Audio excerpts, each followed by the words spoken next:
आज की कहानी का शीर्षक है दुविधा। क्या थी सरिता की दुविधा। सरिता की आंखों से आंसू लगातार बह रहे थे। आंसुओं से पूरा तकिया भीग गया था। मुंह से रह रह कर हिलकियाँ निकल रही थी। पूरे बदन में कपकपी हो रही थी। मुंह से कोई बोल नहीं फूट रहा था। उसके हाथ बार बार अपने चेहरे पर जाते थे, जैसे वह अपने चेहरे को अपने हाथों से ढकने का प्रयास कर रही हो। बहुत कष्ट में लग रही थी सरिता। किसी को कुछ समझ में ही नहीं आ रहा था कि क्या बात है, माजरा क्या है। ऐसा कौन सा दुख है या कौन सी बात है जो सरिता को मन ही मन कचोट रही है। वह अपना यह दुख किसी से कहती क्यों नहीं है। आखिर उसका कष्ट क्या है। सरिता की बहू रमा उसके पैरों की ओर बैठी थी। उसने अपनी सास की भरपूर सेवा की थी और अब भी लगातार कर रही है। आज के ज़माने में ऐसी बहुएं मिलती ही कहाँ है। सरिता तो अपने को बहुत सौभाग्यशाली समझती थी कि उसे रमा जैसी बहू मिली।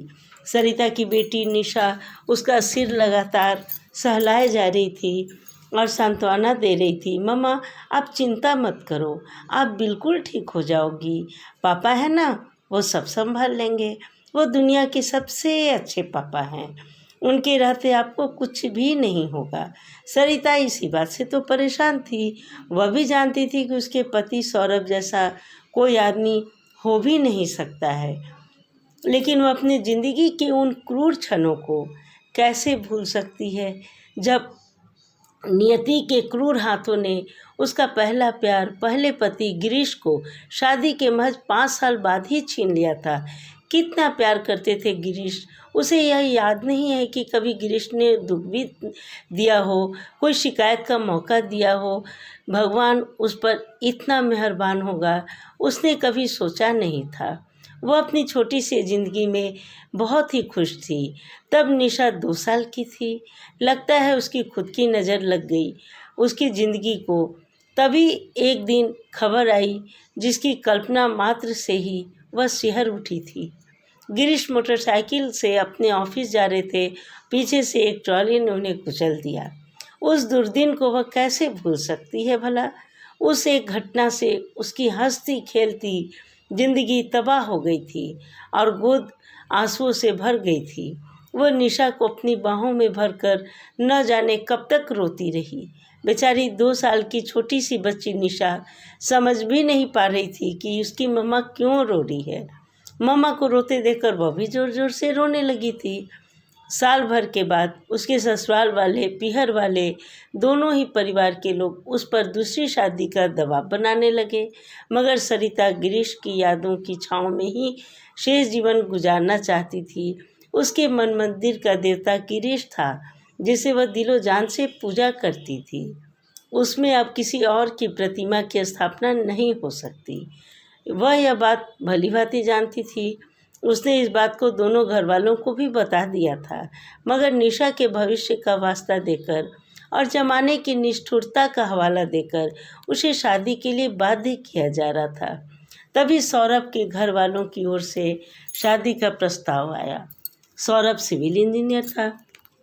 वह हंसमुख स्वभाव का लड़का था। उसकी शादी रेखा से हुई थी। एक बेटा भी उसका, लोकेश था, 3 साल का। सौरभ की पत्नी रेखा की शादी से पहले एक लड़के से चक्कर चल रहा था। लड़का उचक्का टाइप का था, लेकिन रेखा तो जिद पर अड़ी थी कि उसी लड़के से शादी करेगी। घर वाले उस बदमाश प्रवृत्ति के लड़के से शादी करके उसकी ज़िंदगी बर्बाद होते नहीं देखना चाहते। सौरभ उनका जाना पहचाना था और उनकी शालीनता, मधुर व्यवहार के कारण पूरे परिवार को पसंद था। रेखा के घर वालों ने ज़बरदस्ती रेखा की शादी सौरभ से कर दी। शादी के बाद भी रेखा अपने प्रेमी से मिलती रही। वह तो सपनों की दुनिया में ही रहना चाहती थी और अपने जीवन में फिल्मी स्टाइल का रोमांस चाहती थी। सौरभ एक कुलीन लड़का था, संस्कारी था, अपने हदों को जानता था। अपनी ओर से सौरभ ने रेखा को सर्वश्रेष्ठ देने का प्रयास किया था, लेकिन फिर भी एक दिन पता चला कि रेखा अपने 3 साल के बच्चे लोकेश को छोड़कर प्रेमी के साथ भाग गई। घर में रखे सभी गहने और पैसे भी ले गई। सौरभ के लिए यह आघात मौत से भी भयंकर था। वह समझ ही नहीं पाया कि उसके प्यार में कहाँ कमी रह गई। उसने तो कभी उससे किसी बात पे कहा सुनी या लड़ाई भी नहीं की थी। सौरभ की दुनिया उजड़ गई थी। जिसकी बीवी अपने प्रेमी के साथ भाग जाती है, ऐसे आदमी का क्या हश्र होता है, यह सौरभ ही समझ सकता था। ऐसा आदमी एक जिंदा लाश बनकर रह जाता है। लोग उसे जगह जगह से कचोटते हैं, उसकी खाल उघेड़ते हैं, जख्मों पर नमक छिड़कने का कोई मौका नहीं छोड़ते। सौरभ भी एक जिंदा लाश की तरह जी रहा था अपने बेटे के लिए। जब सौरभ के पास सरिता का प्रस्ताव आया तो उसने अपने बेटे लोकेश के भविष्य को ध्यान में रखकर सरिता से मिलने का मन बनाया। किसी परिचित के घर दोनों की मुलाकात करवाई गई। सरिता को वह प्रथम मुलाकात अच्छी तरह याद है, जब सौरभ ने कहा था, सरिता जी, मैं यह विवाह अपने लिए नहीं कर रहा हूँ, बल्कि अपने बेटे के लिए कर रहा हूँ। मुझे एक पत्नी की नहीं, मेरे बेटे के लिए एक माँ की ज़रूरत है। मेरी पत्नी मुझे छोड़कर जा चुकी है। आप अंदाज़ा लगा सकती हैं कि मैं एक अच्छा पति साबित नहीं हुआ। आप इस बिंदु पर सोच समझकर ही अपनी राय प्रकट करना। मेरे घर वाले का क्या, वो तो तारीफों के पुल बांधेंगे, जो उनका कर्तव्य भी है। सभी के घर वाले ऐसा करते हैं, इसमें गलत तो है नहीं, मगर आप ये इसमें बातों में नहीं आना, सोचने के लिए वक्त लेना। हाँ, 2 बातों का मैं विश्वास आपको दिलाऊंगा। पहला, यदि आप मुझ पर विश्वास कर सकती हैं तो एक बात कि मैं कभी भी पति होने का हक नहीं जताऊंगा, और दूसरी बात यह, मैं लोकेश और तुम्हारी पुत्री निशा में कभी भेदभाव नहीं करूंगा। दोनों की परवरिश में कोई अंतर नहीं होगा। अब फैसला आपको लेना है। सरिता, जो अपने मन मंदिर में गिरीश की मूर्ति को लिए घूम रही थी, सौरभ की बातों से इतनी प्रभावित हो गई कि उसने उसी दिन हाँ कर दी। उसने सौरभ की सच्चाई आंखों में सच्चाई, भोलापन, मासूमियत, ईमानदारी देखी।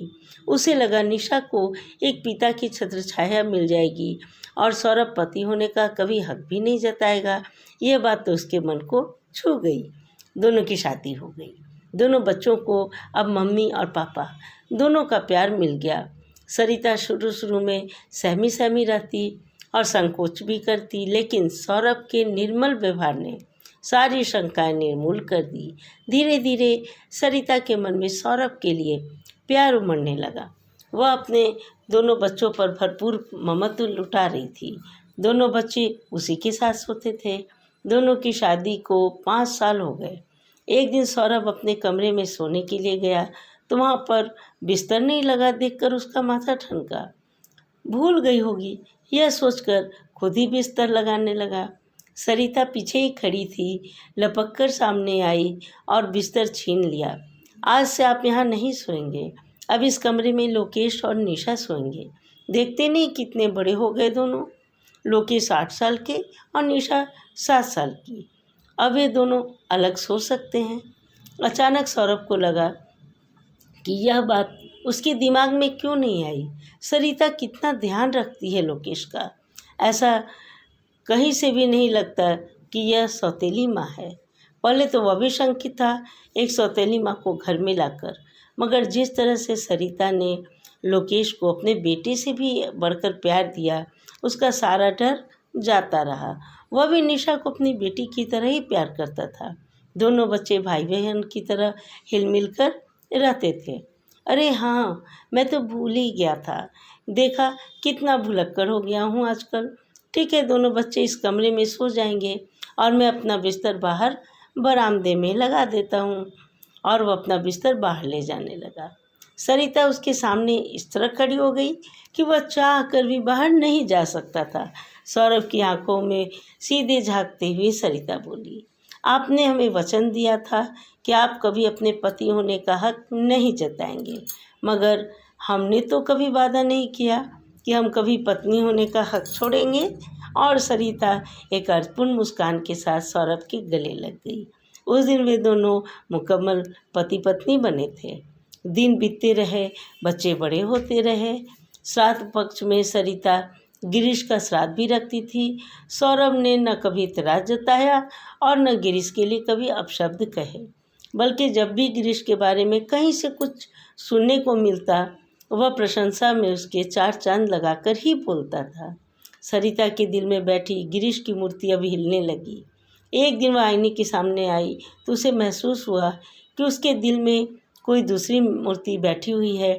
उसने ध्यान दिया तो पता चला कि यह तो सौरभ की मूर्ति है। वह अपने आप पर ग्लानि महसूस कर रही थी। जिस मूर्ति को इतने वर्षों से संभालती आई थी वह टूट गई थी। अब वो स्वतः एक दूसरी मूर्ति विराजमान हो गई थी वहाँ, और उसे पता भी नहीं चला। वह अपने पहले प्यार को कैसे भूल सकती थी? वह तो उसकी जान था, संबल था, विश्वास था। क्या वह झूठा था? उसके दिल से आवाज़ आई, नहीं, वह प्यार सच्चा था, निश्चल था, सपने जैसा था। मगर सौरभ का प्यार अलौकिक है। गिरीश का प्यार डल झील की तरह था तो सौरभ का प्यार हिंद महासागर की तरह, और इसमें कुछ भी अस्वाभाविक नहीं है। वह है ही ऐसा कि उससे हर किसी को प्यार हो जाए। रेखा भी मूर्ख थी जो सूरज को छोड़कर जुगनू के पीछे भाग रही थी। मगर जो भी होता है अच्छे के लिए। रेखा नहीं भागती तो उस पारस उसके हाथ कैसे लगता? आज जब सरिता अपने जीवन की अंतिम सांसें गिन रही है, डॉक्टर ने ब्लड कैंसर बता दिया। उसे बस चंद दिनों की मेहमान घोषित कर दिया गया था। तो वह आज अपने आराध्य श्री कृष्ण भगवान से वरदान मांग रही थी कि अगले जन्म में उसे पति फिर से मिले। मगर कौन सा पति, गिरीश या सौरभ? और इसी उद्विग्न में थी, आंसुओं में डूबी हुई थी, दुविधाग्रस्त थी, तय नहीं कर पा रही थी कि किसे ज़्यादा चाहती है, गिरीश या सौरभ। तभी सौरभ आया। वह लगातार रो भी रही थी तो सौरभ उसे गोद में रखकर बोला, ये क्या हाल बना लिया सरिता तुमने? ऊपर से गिरीश जी तुम्हें इस हाल में देखेंगे तो क्या सोचेंगे? कहेंगे उनकी अमानत को मैंने संभाल कर नहीं रखा। मैं भी कैसा आदमी हूँ, इतना सा भी नहीं कर पाया। मैं क्या जवाब दूंगा उन्हें? सौरभ इससे आगे कुछ भी नहीं बोल पाया। उसका गला भर आया। सरिता ने अपना हाथ उसके ओठों पर रखते हुए कहा, आपने मेरी दुविधा मिटा दी नाथ। मैं इतने सालों तक मृग मरीचिका की तरह भटकती रही, अपने भूत में जीती, जबकि वर्तमान भूत से ज़्यादा हसीन और सुनहरा होने वाला है। मगर मैं अल्प बुद्धि नारी अपने प्रभु को नहीं पहचान पाई। मेरे प्रभु के दर्शन हो गया। अब मेरे मन में कोई दुविधा नहीं है और मैं चैन से मर सकती हूँ। उसने अपने चरण स्पर्श का मुझे आप अवसर दो। उसने विनती की कि अगले जन्म में भी पत्नी होने का सौभाग्य प्रदान करो स्वामी, यही मेरी अंतिम इच्छा है। और सरिता सौरभ की ओर झुकी, चरणों की ओर चरण स्पर्श की और वहीं लुढ़क गई। धन्यवाद। सब्सक्राइब करना न